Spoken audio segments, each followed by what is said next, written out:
आप सभी को जय मसीह की। प्रभु यीशु के नाम पे मेरे प्रिय भाई और बहनों, आज हम लोग जानेंगे उत्पत्ति 12। परमेश्वर अब्राम को बुलाता है। प्रभु ने अब्राम से कहा, अपने देश और अपने लोगों को छोड़ दो, अपने पिता के परिवार को छोड़ दो और उस देश में जाओ जिसे मैं तुम्हें दिखाऊंगा। मैं तुम्हें आशीर्वाद दूंगा, मैं तुमसे एक महान राष्ट्र बनाऊंगा, मैं तुम्हारे नाम को प्रसिद्ध करूंगा, लोग तुम्हारे नाम का प्रयोग दूसरों के कल्याण के लिए करेंगे। मैं उन लोगों को आशीर्वाद दूंगा जो तुम्हारा भला करेंगे, किंतु उनको दंड दूंगा जो तुम्हारा बुरा करेंगे। पृथ्वी के सारे मनुष्यों को आशीर्वाद देने के लिए मैं तुम्हारा उपयोग करूंगा।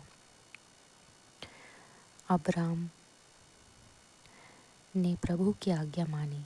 उसने हारान को छोड़ दिया और लूत उसके साथ गया। इस समय अब्राम 75 वर्ष का था। अब्राम ने जब हारान छोड़ा तो वह अकेला नहीं था।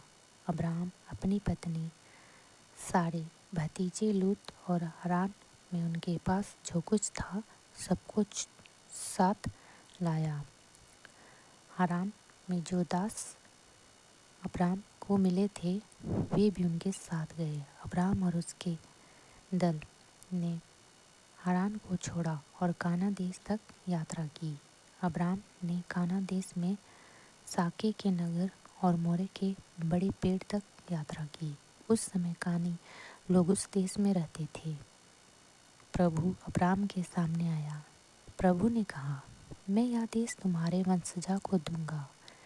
प्रभु अब्राम के सामने जिस जगह पर प्रकट हुआ उस जगह पर अब्राम ने एक वेदी प्रभु की उपासना के लिए बनाई। तब अब्राम ने उस जगह को छोड़ा और बेतले के पूर्व पहाड़ों तक यात्रा की। अब्राम ने वहां अपना तंबू लगाया। बेतले नगर पश्चिम में था, यह नगर पूर्व में था। उस जगह अब्राम ने यहोवा के लिए दूसरी वेदी बनाई और अब्राम ने वहां प्रभु के लिए दूसरी वेदी बनाई। अब्राम ने वहां प्रभु की उपासना की। इसके बाद अब्राम ने फिर यात्रा आरंभ की। उसने नेव की ओर यात्रा की। इन दिनों भूमि बहुत सूखी थी, वर्षा नहीं हो रही थी और कोई खाने की चीज़ें नहीं उग रही थी। इसलिए अब्राम जीवित रहने के लिए मिस्र चला गया। अब्राम ने देखा कि उसकी पत्नी सारे बहुत सुंदर थी। इसलिए मिस्र में आने के पहले अब्राम ने सारे से कहा, मैं जानता हूँ कि तुम बहुत सुंदर स्त्री हो। मिस्र के लोग तुम्हें देखेंगे, वे कहेंगे यह स्त्री इसकी पत्नी है। तब वे मुझे मार डालेंगे क्योंकि वह तुमको लेना चाहेंगे। इसलिए तुम लोगों से कहना कि तुम मेरी बहन हो। तब वे मुझको नहीं मारेंगे, वे मुझ पर दया करेंगे क्योंकि वे समझेंगे कि मैं तुम्हारा भाई हूँ। इस तरह तुम मेरा जीवन बचाओगी। इस प्रकार अब्राम मिस्र में पहुंचा। मिस्र के लोगों ने देखा सारे बहुत सुंदर स्त्री है। कुछ मिस्र के अधिकारियों ने भी उसे देखा।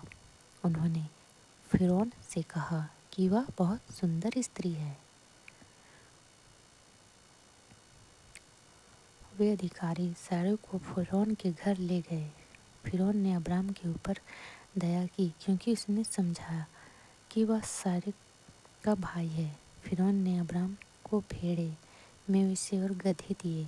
अब्राम को ऊँटों के साथ साथ आदमी और स्त्रियां दास दासी के रूप में मिले। फिरौन ने अब्राम की पत्नी को रख लिया।